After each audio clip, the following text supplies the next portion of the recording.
Hello and greetings from the KFUIT Rahim Yara Khan. On behalf of Khwaja Farid University of Engineering and Information Technology, I welcome all the participants for today's webinar entitled Challenges and Trends in Dairy Industry. Our planet is facing a lot of issue, specifically the climate change, which imparts huge, negative things or stuff like that to our agriculture and livestock, specifically the dairy farming. At the same time, the climate change may impact, provide so much opportunities to the different relevant stakeholders of dairy industry to introduce the modern techniques and advanced dairy farming, smart dairy farming to cope up the challenge of this dairy farming. So many of the industries are working around the globe with some core objectives to cope up the different challenges facing by the dairy industry. So one of the major dairy industry from where we are just going to collaborate today for this webinar, that is the Arla Foods.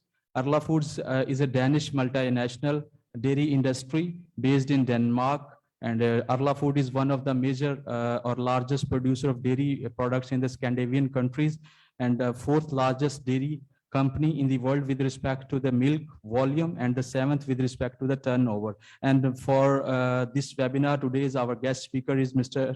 Dr. Shyam Suwal, who is the product and process designer and Arla Foods. He has a rich experience in academia and as well as in the dairy industry.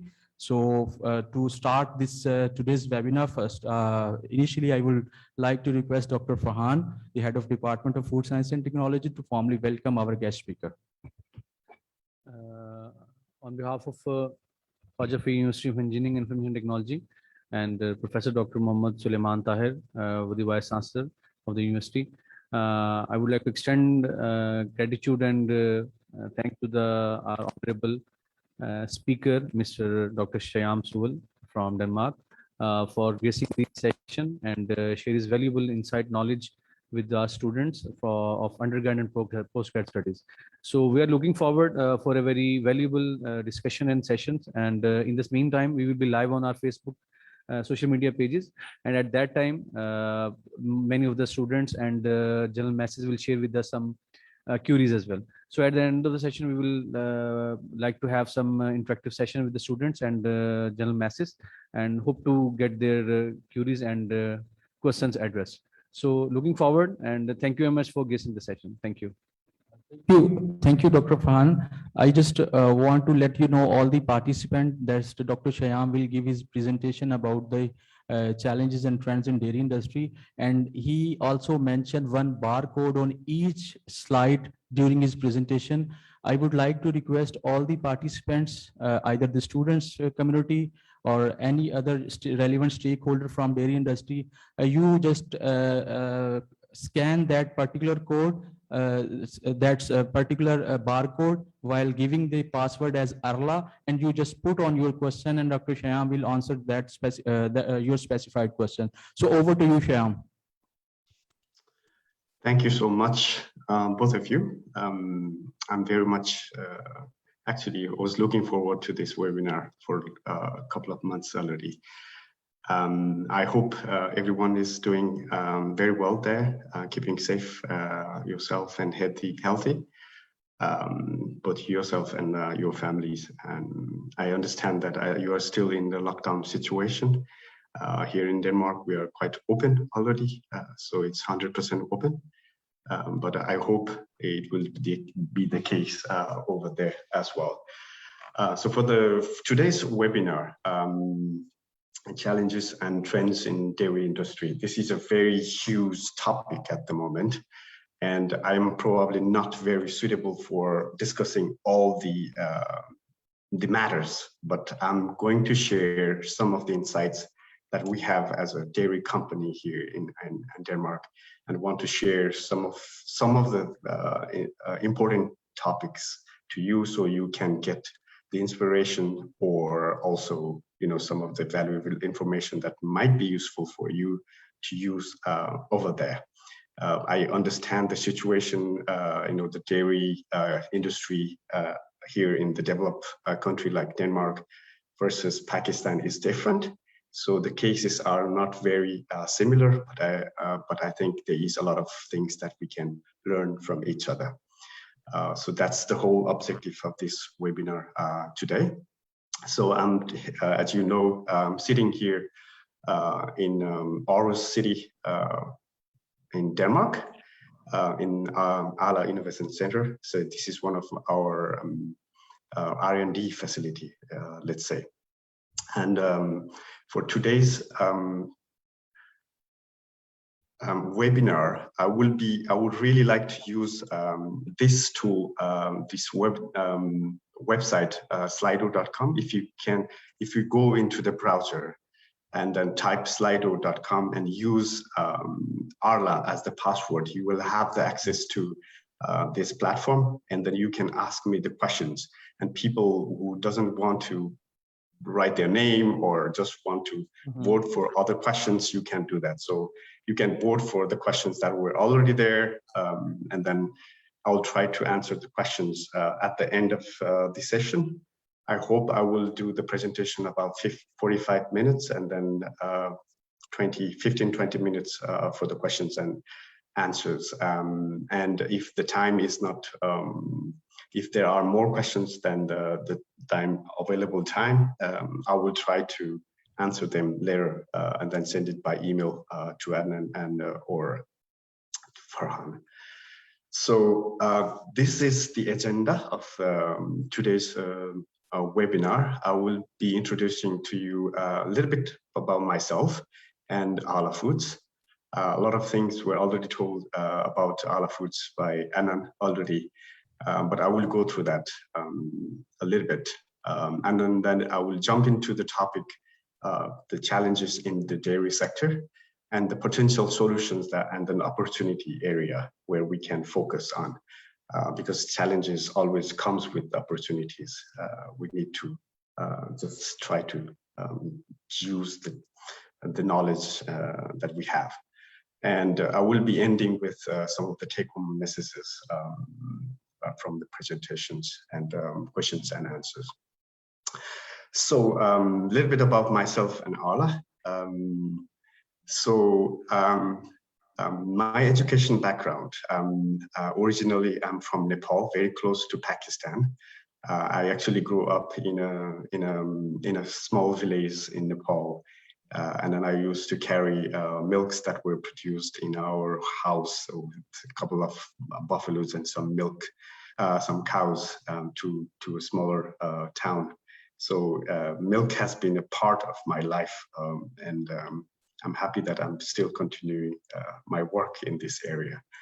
In Nepal, I actually graduated in BTech in biotechnology in 2008, and then I moved to France for my master's in food microbiology, and then eventually to Canada for my PhD in food science and technology. And to work, I actually did a couple of postdoctoral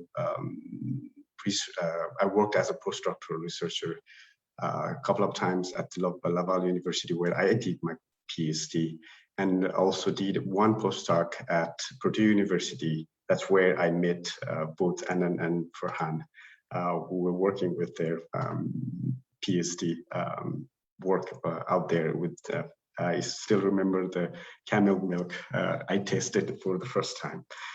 And then quite recently, I came to Denmark as an assistant professor at the University of Copenhagen, and until 2020. And from 2020, I have been working as a product and process designer in Arla Foods in the Arla Innovation Center here in Denmark.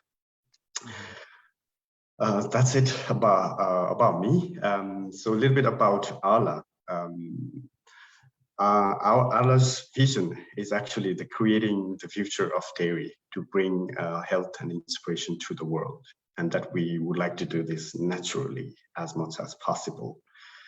And the mission is to secure the highest value of our farmers' milk while creating opportunities for their growth. Why I'm saying our farmers' milk? It's actually, Arla is one of the largest cooperative company. It's in the world. So we have almost 9,500 owners. So these are our farmers from where we get the milk. And they are our owners because they own the company. It's a cooperative. We have almost 14,000 billion kilos of milk intake per year. And this makes us the fourth largest dairy company in the world in terms of volume of the milk intake. And we have almost 20,000 colleagues working around the world. And mostly they are in Scandinavia, as Anna mentioned. And we have 4 major global brands. Of course, the first one is Arla, and we have Puck, Castello, Lurpak. So 4 major brands. I don't know if some of these brands are also traveling to Pakistan. Maybe Puck brand is there. It's very popular in the Middle East. We have almost 11 billion euro revenues per year, and we are the largest organic dairy producer in the world. So out of 13 billion kilos of milk, we have almost 10% of the milk they are organic. So we are the largest organic milk producers as well. And looking at the product portfolio, we produce almost all kinds of dairy products, from milk, drinking milk to drinking yogurt. Skyr, this is like a high protein yogurt. It's not Greek style, but low in fat, but high in proteins. We have infant formulas, cooking products. We have a lot of cheese varieties and butter and spirits as well. And lastly, about Arla, we have a very big ambition about the sustainability.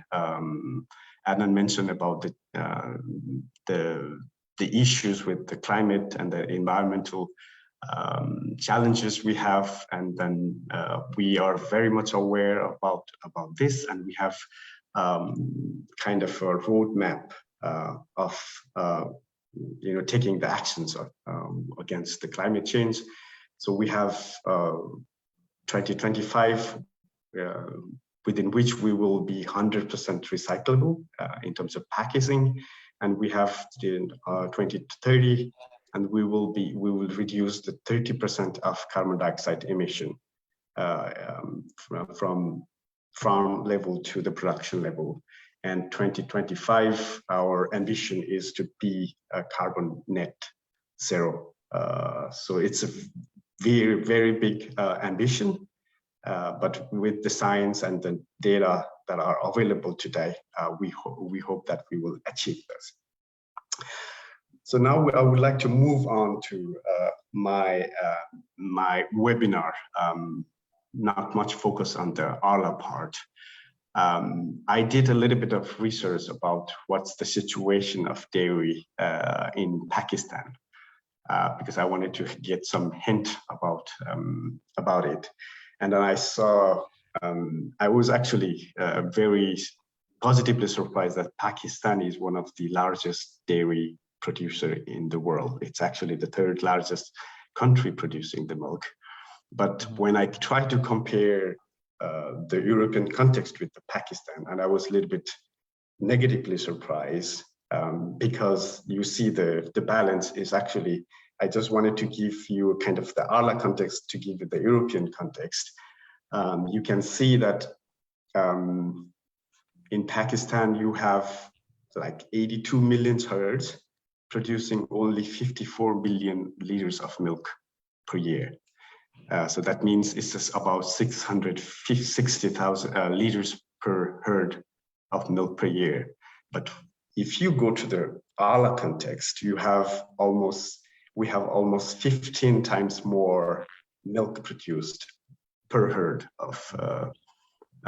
So you can see that there is a huge difference. So I can see a lot of things I will be talking is probably not directly relevant for Pakistan at the moment. But I think there's a lot of things that you can learn so that you can use it. If there are some entrepreneurs listening to this webinar, that might be useful as well. And I think if you would like to know about the dairy in Pakistan, I think these two references are very interesting that I actually have put there. They have explained very well about the context of dairy in Pakistan. Before moving, I would like to actually hear from the audience here about what type of dairy products you are actually consuming there. So I would like to move you to the the slido.com, and then if you go there, take a couple of minutes to answer the questions about how much dairy or what type of dairy products you are consuming. So just please go to the slido.com, use the Arla as a password, and then please type whatever is actually you consume in there. Just mention the names. So it can be cheese, it can be drinking milk, it can be yogurt, anything. Mm-hmm. Please do so. Go to slido.com, and then whatever you type, it should be just live in the screen right now.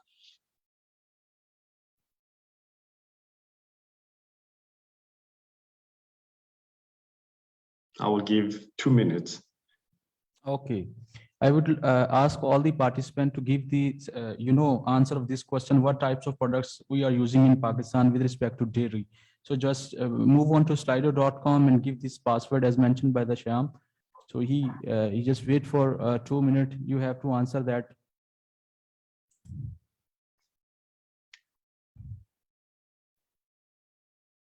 And this is just for me to have a better insight of the dairy consumption in Pakistan.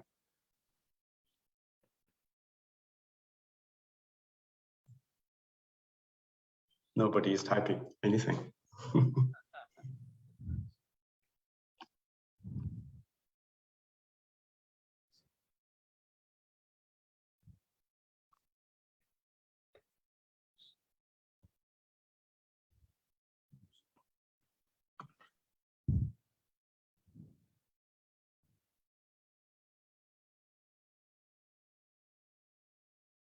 I have some words: milk, cheese, yogurt, butter.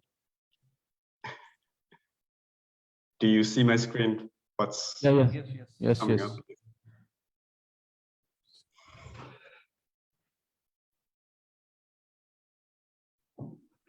Are you consuming camel milk? Actually, not on the commercial level, but a lot of projects just going on either the government side or either at the private industry. They are moving to some specified part. And one of the big cities of Pakistan, metropolitan city Lahore, we have a University of Veterinary and Animal Sciences Lahore. They have actually the finest plant of the camel milk, processing the pasteurized camel milk in pouch pack or the bottle. So they are actually providing the pasteurized camel milk at the different, hyperstore or market or on the demand of the different public. So actually we are moving towards that, but not as compared to the cow milk processing and the rest of the other available dairy species. So it will take time in Pakistan. Okay, but maybe it's in the household level that people are consuming. I can see the most of the comments by the listener. They are just giving the answer of your question in the comment section in the live session. They mentioned the dairy milk, either using the different company Tetra Packs, yogurt, cheese, and so many oil products. So people are writing this type of many answer in the live session. I can see all those answers. Super. Okay. Well, we'll not spend a lot of time in here. Yeah. I wanted to hear about what type of actually dairy products you consume in Pakistan, because I have never been there, right? But all right, we will move on. But if you have questions so far, please go to slido.com and put your questions there, because you have a question and answer box there as well. So I can go there in the later stage, and we can have a look on these questions there. But then, okay, let's move on. So I think now we have talked about a little bit about Arla, myself, and then a little bit about the differences between the cases in Pakistan and European context, very briefly. But let's move on to what is actually the challenges in the dairy sectors right now. I think when we talk about the challenge for the dairy sectors, the biggest challenge at the moment is actually the word sustainability, the only word sustainability. And this actually is a word sometimes misinterpreted. And that's why I would like to actually discuss about this today, focused into this topic today. It's very important because for the dairy industry, and this, there are constant news and then the articles appearing about how bad is dairy for the environment. For example, this news in The Guardian says actually EU's farm animals produce more greenhouse emissions than cars and vans combined in in Europe. This is partially true. We produce a lot of greenhouse gases, but I wanted to talk about this because sustainability is not only about the environment, it's about many things. And when you talk about the sustainability, it's actually this triangle, and this environment comes in one of the corner, and there are two others as well. We need to be aware of, and we need to know, and then we need to see this in the context of dairy. And this is where I would like to bring your attention today. So of course, sustainability is not only about environment, it's about people. It's about health and nutrition of the people. So it's about the society. And there is, of course, planet, as we know, it's about the environment. And there is a third one, that's when we talk about the dairy, it's actually a company set up or anything about profitability. Without the profit, we cannot live up, right? We need to have some money. It's about the economics part. So sustainability is about the society, economics, and the environment. So these three things are actually playing around to make the sustainability. So when we talk about sustainability, it's not only about environment. It's about the health and nutrition. It's about the profit. That means also the affordability, the fair price. We talk a lot about having the nutritious food, but is it actually going? It's a lot of people probably not have the access to these nutritious foods. So it's about also reaching out to those who cannot afford this. So it's about the affordability as well. So I would like to actually go one by one into these topics so we can actually see how the dairy is actually playing the role here. So first of all, the people, it's about the health, nutrition, right? And we know since decades, since many centuries, that dairy milk has been consumed by people, and we know it actually has a very positive impact on the health of the people and the nutrition of the people for the growth of the children. And there are a lot of other micronutrients that are actually positively impacting your health and the performance of your dairy life. And if you look into the dairy part, there are a lot of macronutrients, like from fat, proteins, carbohydrates, and the minerals. And they have all roles into the health of the people. And these are very well known because I think we have been consuming this for many centuries. But the environment part, which is the main attention of today around the world, how it's actually impacting the world, climate change. Let's talk about this a little bit, and then how actually this dairy is impacting the climate change. And you can see it's one of the very recent articles published in the Nature Food. You can see the global greenhouse gas emissions from animal-based foods, including dairy, are twice those of plant-based foods. So it's actually alarming, right? Because we are in the animal-based food production, we are producing almost twice the amount of greenhouse gases into the climate.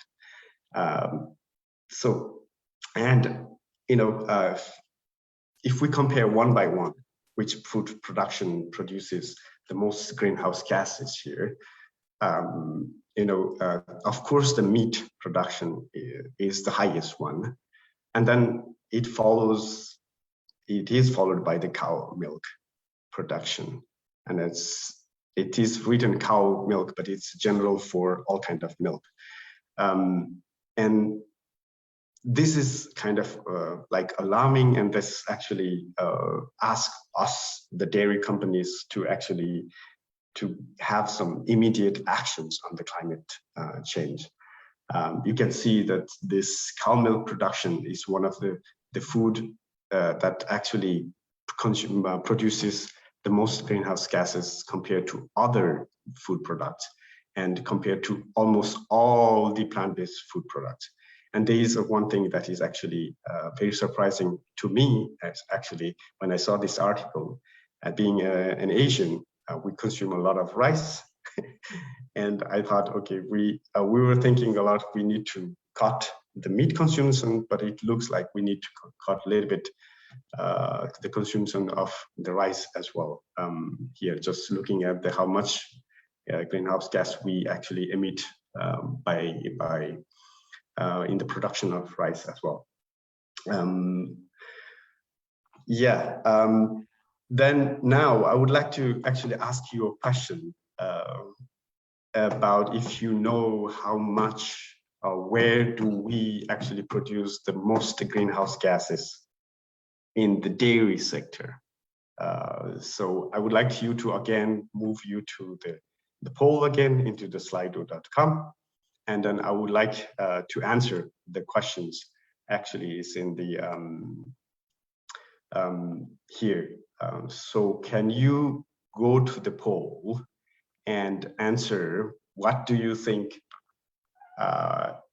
where is the most amount of greenhouse gases produced in dairy? Is it during the processing? Is it during farming? Is it during the production of feed for the animals? Or is it the cow themselves? Can you choose one of them? Or whatever you think. I think from the farming, it's my suggestion. Yeah, can you go and then answer that?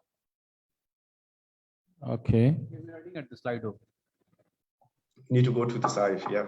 So there is a feed production.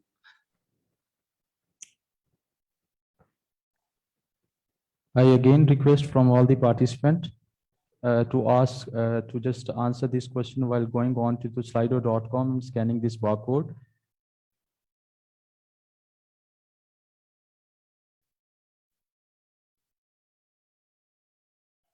मैंने कर दिया.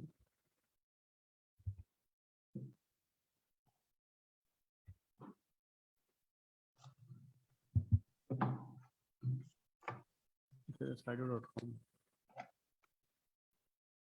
I give you 2 more minutes. I think it's very important that you reflect on what might be the source of the greenhouse gas emission. Many of the people are again just answering this question while using the, the live session platform rather than going into slido.com. People are just answering forming, and then, yes, forming. Most of the people just going through the answer. The forming is the main reason for the production of greenhouse gases in dairy. Mhm. Yeah, I can see the comments of the people. Yes, forming. Okay. Actually, 7 to 10 people actually answers the forming. They think it's farming. Somebody's it's a benefit of working from home. Somebody's ringing my door.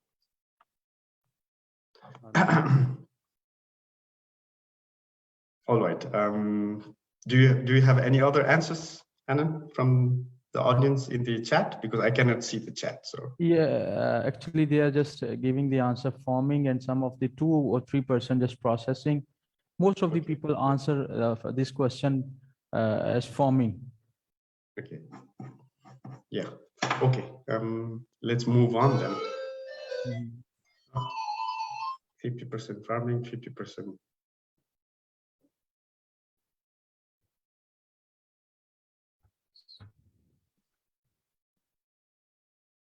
All right. At least somebody is using the Slido. I think you guys are not very used to of using this platform. It's actually very handy when you have so much of audience participating. But anyway, I will move on, knowing that you have. Can I have a tea also? A cup of tea? Yes, yeah, this one is for you. This one is for you, Shyam. I have my tea. I have my cup of coffee. Okay. But anyway, okay, we have some answers from the feed production, processing. But anyway, let's move on here. So I will actually, now you might be wondering what might be the case here. So I would like to actually go into this slide and show where do we produce the most greenhouse gas during the dairy, in the dairy sector. So if you see this chart here, I think it's very, very informative. And this is the data, our internal data. And then pretty much aligned with all the other European dairy as well. You can see that actually 46% of the emissions are actually produced from the cows itself. It's not farming. It's farming comes really in the later stage. From the feed is the second actually. So you have, I think, the cow that when you have the cow eating the food, they are producing a lot of emissions themselves. And we have 30%, 37% of the emissions that are produced by when we are producing the feed itself for the cows, and we have 9% that's actually manure, and 5% up to 5 to 10% is actually from the energy and then in the site. So compared to the farm level, I think the processing part and then the production part is very, very negligible. That's why I think that a lot of attention has to be not in the production processes, but it has to be in the farm level. So that's why what I wanted to actually show you, where we should be, if it is for the climate change, where we should be focusing on. So I think for the reduction of greenhouse gas emissions, if you see this whole flow of these different steps of dairy production from the farm level to the customers and the consumer level, there are different steps that we can actually focus, and we can focus to reduce the greenhouse gases. And the first one is farm level, right? So it's about how we can reduce the emissions in the farm by increasing the biodiversity, using the clean energy, using the more efficient herds, the cows and buffaloes in the farm.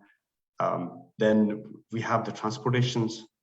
It can be by using transportation or the resourcing, sourcing of the raw materials. It can be the feed. It can be also the ingredients that we use in the dairy production that are not available in the farm itself. So when we are sourcing the raw materials, we need to be very careful about if they are produced sustainably, and then can we use the green transportations for them or not. And there is a packaging one. It's about reusing, using the recyclable packaging. And a lot of focus is also there in the sites, using the green energy that is could be solar energy, biogas. It can be from the wind energy, having the carbon net zero policies, using the processes that use a lower amount of water, because water is going to be more and more scarce. At the moment, we don't have that much of problem with the water, but very soon we will have troubles finding the water as well. So we need to start using less water or recycle the water that is actually from the milk itself. And also we need to focus a lot on the side stream or the byproduct of the dairy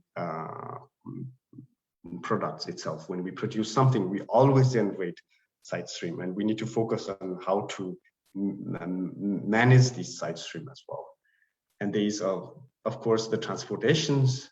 We can use electric vehicles, or the vehicles that run with the biofuels. And when it comes to the customers and consumers, it's all about reducing the food waste.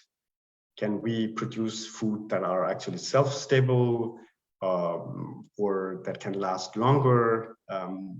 And also, we can have also locally produced food, so customers or the consumers can have direct access to the farm also. And then the last but not the least is the access to the nutritious food. So we need to produce the foods for the consumers that are nutritious but also affordable. In the farm label, this is what we are doing as a company, and then a lot of other our competitors as well. It's a lot of actions on the farm level. As you know, the farm is actually one of the biggest greenhouse gas producers in the dairy. Many things can be done, but the 6 most essentials are using, optimizing the feeding for the cows itself. And we have manure handling. So we need to handle the manure that are produced in the farm more efficiently, so we don't have any leakage into the soil or unused ones. And the third one is the efficient feed production. The feed has to be right for the animals, based on what the requirement of for the animals, not overfeeding them, not underfeeding them. And also the fourth one is the renewable energy on farm. The farmers can use the solar panels, they can use the wind turbines to generate the energy, but also the biogas that are actually produced from the waste of the farms itself.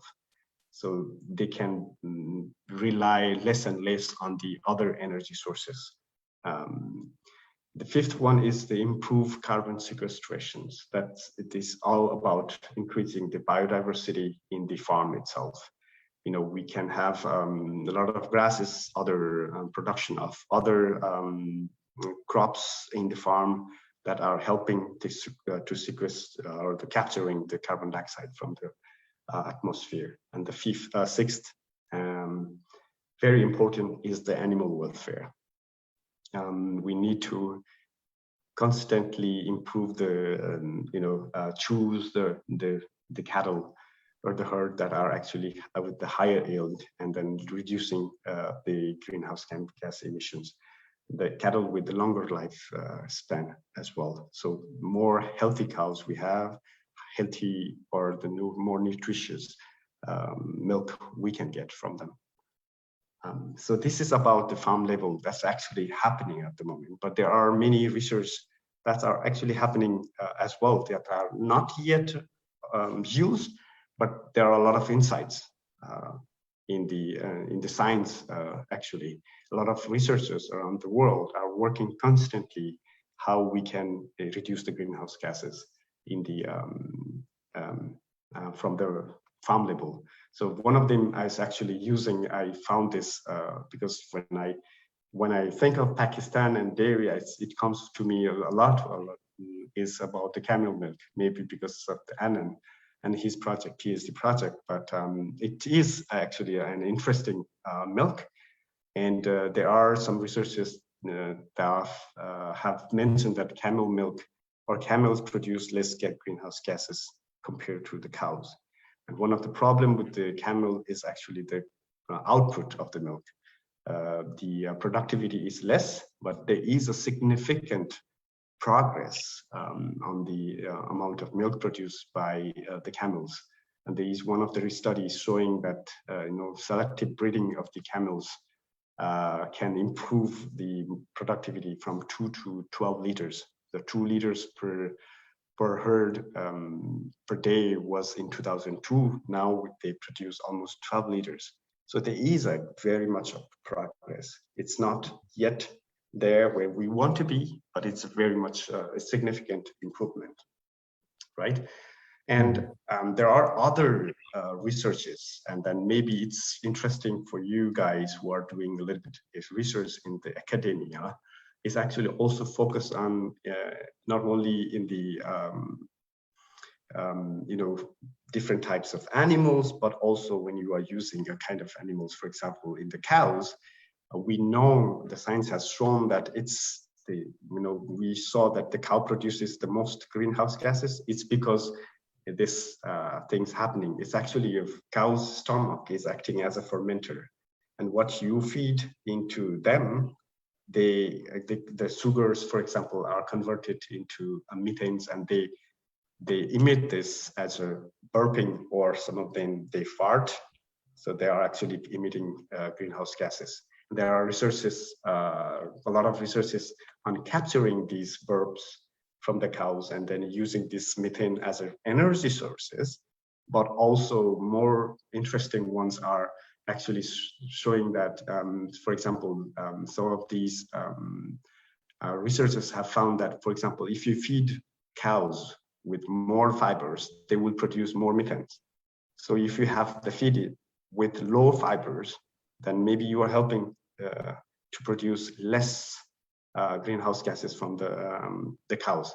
And there is also studies that actually feeding animals with less, more alternative foods that are actually not in like the microorganisms that are present in the stomach or the intestine of the cows. If they don't like it, then they produce less, right? They survive less in the stomach. So we need to find out the diet or the solutions for the feed of the animals, so we can subsequently reduce the emissions as well. And there is a lot of studies actually in the US, in the Australia, in New Zealand, and then in Europe as well, on how the cows are producing the greenhouse gases. For example, like in this chamber here, they capture all the burps the cows are making, and then they can study depending on different types of feeds that you are producing. And there is actually another interesting study that they are working on a vaccine. Actually, they are working against the three of the microorganisms that are responsible for producing the methane.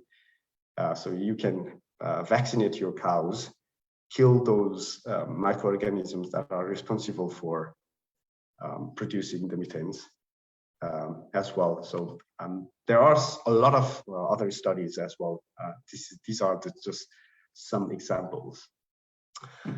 I think this is all about the planet until now. Now I would like to move on with what's actually can be done in the site.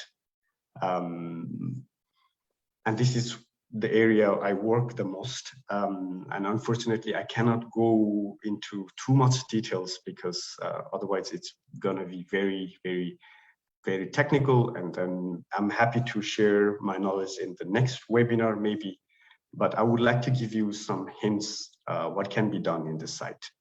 You know, it's I work mostly on the how can we produce new processes for reducing the climate impacts that we have, or creating new functionality in the dairy product,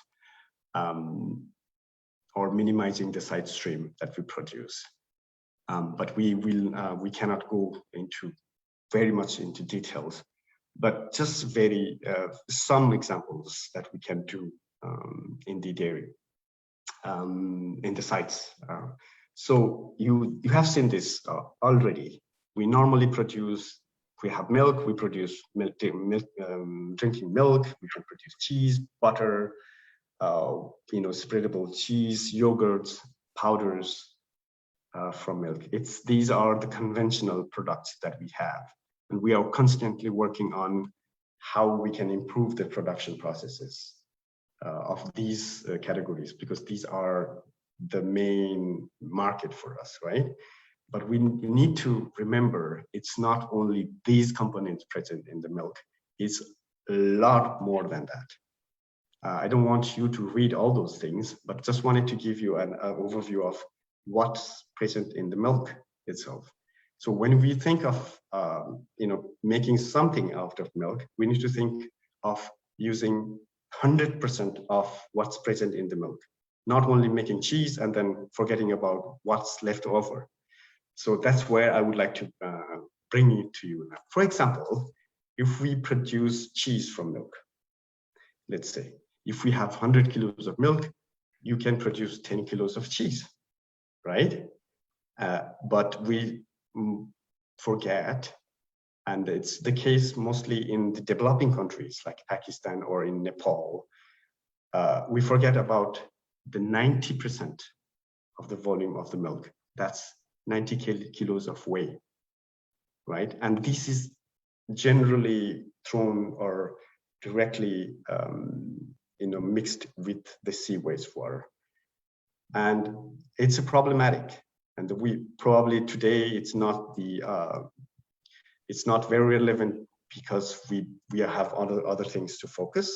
But this is very much important because it's not only we are wasting important things from the milk, but also we are making our environment worse because it has a lot of biological oxygen demand or chemical oxygen demand that's actually polluting our water system. But for today, in today's context, if it is the cheese whey, it's no longer the problem for the Europeans because we are making a lot of things out of this. So that's where I wanted to bring you. Cheese whey is no longer a problem because we ourselves produce a lot of things out of the cheese whey. For example, we have whey, we can produce the whey powder, we can produce the demineralized whey powder. This is for infant formula because it has proteins that are actually very relevant for making the infant formula for the babies.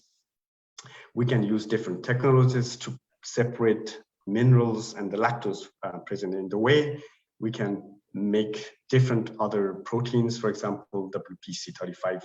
I don't know you know about this, but it's about creating different fractions from the side stream or from the byproduct. So it is possible to use different technologies to produce the valuable products. so they don't end up polluting the water. And we are not only wasting money, but we are wasting our polluting our environment as well. Another side stream that is very, very, very important for Arla and for most of the big dairy companies is the way that is actually produced from fermented products like Greek style yogurt, cottage cheeses. They are the way that is, we call it acid way because it's very acidic. The pH is about 4 to 4.5. And this is, this is very, very problematic because we cannot handle the same way as we can do the sweet whey or the whey produced from the cheese production because of the high content in the lactic acid and the low pH, right? It makes this very difficult. So we cannot process the same way to this, like this sweet whey to this way actually from the fermented dairy product. And this is interesting because it's not only like, it's a little bit different from the sweet whey, but the composition wise, it has a lot of valuable components also. So this is area where we focus a lot of energy on how we can actually get the value from this. And these are some of the solutions that we have. For example, we could concentrate this way before we transport to somewhere else. When we are concentrating this way, we are generating water that can be used for the animal feed, but also for the cleaning and other stuff. So we have water that is actually available, but also we are reducing the volume so we can also minimize the cost in the transportations. The second one is we can still use the lactose to produce other things. For example, the GOS, this is one of the examples, is a fiber called galacto-oligosaccharide, which has this prebiotic effect. We can recover the minerals from there. It's called milk salt. This milk salt, for example, calcium phosphates is one of the very interesting salt that are can be used for many food applications. We can neutralize the acid whey, increase the pH of the acid whey, and then after recover the lactose from there, because lactose is the most is the major component in the acid whey. We can produce other beverages based on these acid whey. We can put some more proteins there, and then we can make kind of a sports drink based on the acid whey as well. And then phospholipid is one of the very, very important, but it's present in a very minor concentration. But if it is recovered, it has a lot of values because it's good for your health. Then I think I'm almost towards the end of the presentations. So I think if this is my dream situation here, if I dream of a dairy farm with all these renewable energy sources, with the solar panels and the wind energy that actually feed the energy to the farms, you know, and also we have the very biodiverse farm where we have production of the crops for feeding the animals, but also for people with a very healthy soil. So when you have a constant production and rotations, we have a very healthy soils that can actually not only produce the crops, but also capture the carbon dioxide from the atmosphere. And we have a very biodiverse farms with the forest and all these things that you can imagine that can be in the forest. This is my dream farm. This is happening now in the European farm market, but it can happen in developing countries like Pakistan also. And I also think that dairy companies should be constantly working with the new technologies, and based on the science research and the data from the science from the university researchers, we need to constantly think of our consumers, their health, and also the customers, right? So the take-home message is very briefly, 1 minute maybe, that I think I talked a lot about, we need to develop innovative processes for better, healthier, and affordable, and more sustainable dairy product development. So we need to think of the innovation all the time. We need to think of the circular bioeconomy. So we don't lose anything when we are producing a kind of dairy product. So we need to use every component of milk. Everything is valuable. When we talk about the climate change, we need to, based on this science and the data available, to better tackle the climate change. And I think it's very difficult, to measure how much emissions we are making. It can be very subjective sometimes. So we need to rely on the data, much accurate data as possible. When we talk about, it's also related to the circular bioeconomy. It's about, sustainability should be from the farm level to the fork level. So it should consider all the aspects of the production processes. And then I think the last part is the international dairy development. I think we need to have constant this kind of webinar or knowledge sharing, and also in the higher level.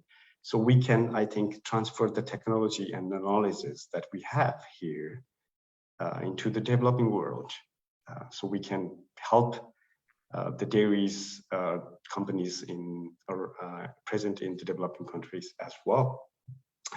With this, I actually want to thank you very much for your attention, and I hope it was helpful and informative, so you got something out of it. And I'm happy to answer your questions if there is anything. It can be in the Slido or in the text as well. Thank you, Shyam, for presenting such a nice presentation. In fact, actually, not only for the student, I must say that the presentation you gave us, it's actually refresh the knowledge of faculty members as well. And in fact, personally, I'm much excited, and I was learned so many things from your presentation. Students will get also the benefit from you. So, Dr. Saab, if you have any question, Franz, at your side. Shyam, thank you very much for very detailed presentation for our students and faculty members. The number of questions. I think we have one question of Ms. Aisha Ali regarding how can we reduce the adverse environmental impacts of animal-based foods. So, what are your thoughts about it? Well, that's the whole the thing about this webinar, right? Because animal-based food, for example, if we consider the dairy itself, this is animal-based food, right? Yes. And when we consider dairy, it's happening. The adverse environment impacts are happening in every step. From the cow itself to when we use the feed, and when we produce, when we transport the milk to different site. So we need to work in every part of this process, because I myself, when I talk about the sustainability and the environmental impacts, I work in the processing part. It seems that my role is negligible compared to what's happening in the farm. I don't work in the farm, and then it's not my area of focus area, but it looks like more focus should be in the farm, but there is equal importance on the improving the process also. So I think for me, it should be in all levels of production, not only in the farm. Well, I would like to mention, Shyam, being a developing country, and we are on the track to be in the developed nations. Our provincial and federal governments are working a lot on the channelizing the food, safe and secure foods to the masses at every doorstep. For us, for our food authorities, particularly mentioning the Punjab Food Authority, we have a big issue of dairy adulterations, and the government agencies and information and food in law enforcement agencies are working a lot on ensuring safe and secure milk. But still, we have some black sheeps in our society, and they are working to give people some fabricated milks, and which is a huge loss for the health, and particularly for the economic losses as well. So I hope with the everyday passing, authorities are working a lot to provide secure and safe milk, and some of the international level of companies are working on their own forms, dairy farms that we have mentioned at the end of the presentation. They're working to develop some model farms for the people, so that they can replicate that multiple investments and increase the milk yield, so that the people can be neglected, and pure milk can be shared with the people in the process farm. And one of the law that has been forced by the Punjab Food Authority and our provincial government as well, to provide the pasteurized milk to every corner. Before that, it was a practice across is to use loose milk. But now they are enforcing by the end of the 2020, hopefully, the milk will be available only in the packed and pasteurized form rather than in the loose milk. So this will be a huge development, actually. Exactly. Yeah, I was reading one of the paper actually based on the Pakistani milk, and then I was really surprised, being the third largest nation producing the milk. You have like almost 70% of the milk produced are for the subsidiary or very small commercial purposes. Exactly. And this is the case in almost all the Asian nations. I think commercialization helps. It's not only making the safe milk, but also increasing the value of the milk, also how much the people are getting per liter of milk, right? So yeah, I think it will go slowly towards that direction, I hope. Exactly, it will go slowly, but it's truly we are in the right direction right now. So changes will be seen in a few years, but the changes will be permanent one. In addition to Dr. Farhan's talk, I must add on, he just mentioned some of the, actions or tracks which have been taken by the federal or the provincial government regarding the processing of the milk to mitigate the adulteration. In addition to that, our currently government is working on spending much, resources on in livestock segment, specifically on the dairy segment. Either they are working on the species and breed, and they also imported some of the cow having giving the more yield milk as compared to the Pakistani cows, and they are working a lot on this segment as well. So we are actually on the right track. Pakistan, either in this terms of processing of the milk, with respect to customer satisfaction and safety, and also our persons relevant to the livestock and dairy industry also working on this animal husbandry practices and rearing conditions, and animals breeding, and a lot of stuff like that. So inshallah we will be able to get, as you mentioned in one slide, right at your right at the start of your presentation, the comparison between the Pakistan and the Arla Foods.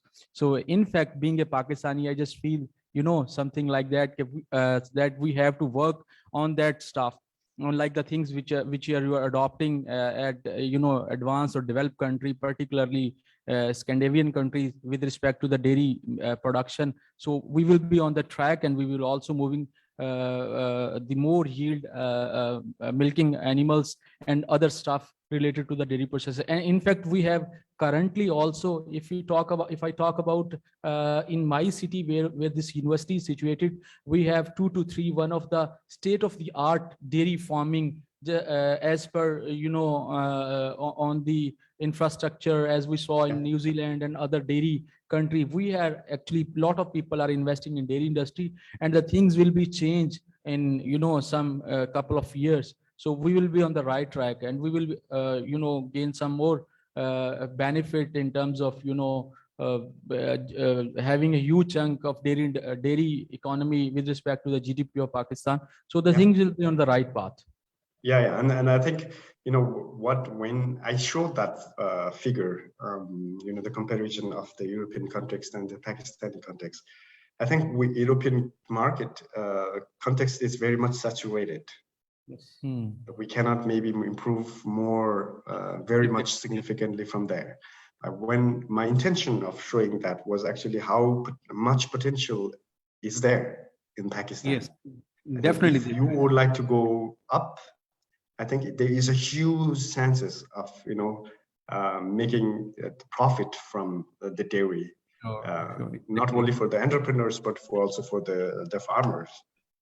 So that's why I wanted to actually show you this comparison, because people might be thinking that's the same here and there. It's not. And these comparisons used to push you to improve more. Exactly. And these things are good, and we need to have some better benchmarks to follow and to adopt those challenges. And these kind of seminars, I hope these will improve much more quickly the things. And I hope once you will be here in Rahimia Khan in our university, we would like to show such day forms. I hope they will be at the standard that you have mentioned, and much more improved by that time as well.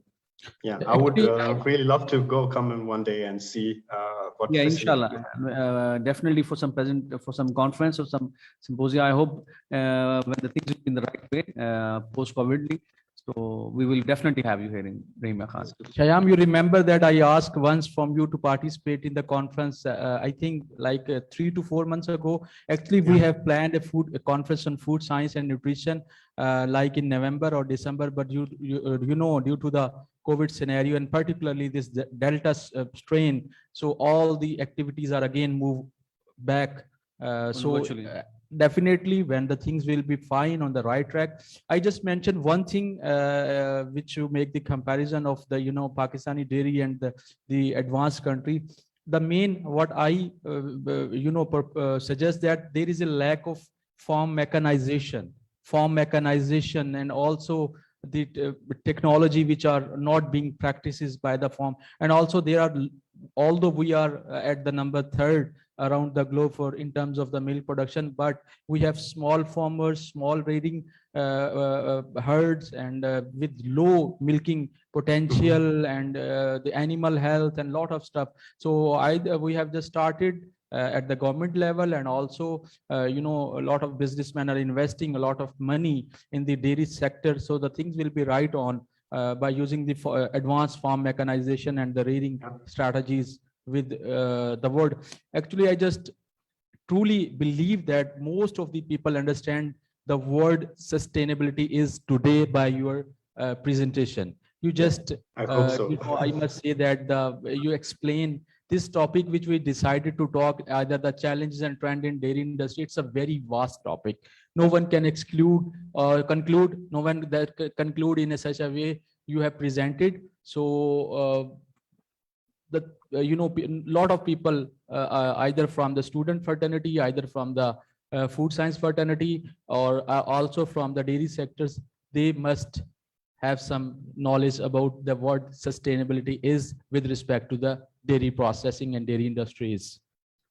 So we are looking forward a number of webinars with you. I would like ask to again and again. Actually, I just want to share that I just want to interact my postgraduate student and undergraduate student in a live session, just like we are interacting with each other. So definitely I will ask for you, and I will disturb you, bother you again in the near future as per your availability for that kind of particular a live interactive section with the students who are just going through the dairy courses, dairy technology. And we have also 3 to 4 graduate students who have just completed their degree in dairy technology, and they learned a lot of courses. But this kind of webinar or interactive section is, give some kind of different experience rather than we are studying from the formal education or from their, course contents. So the things will be goes on from our side. I I again ask my participant to just log into the website slido.com and scan this barcode from their smartphone and ask your questions from Shyam if you can, or you can email him and ask your queries if someone missed our live session. So Shyam, on behalf of my university, on behalf of my vice chancellor, he was supposed to attend this webinar, and multiple stuff are there where he engaged and doing his job. So unfortunately, he was unable to join us due to his some commitment. So he will be joining in incoming webinar with you. So I once again thank you on behalf of Department of Food Science and Technology, Khwaja Farid University, for sparing your time and giving us, all of us, such a valuable session about the dairy sectors and trends and challenges in the dairy sectors and other many informative knowledge to with us. So with that, I must say bye-bye to all our listeners, and also to you. Good. Hope to see you soon again, and as well physically when you are in Pakistan.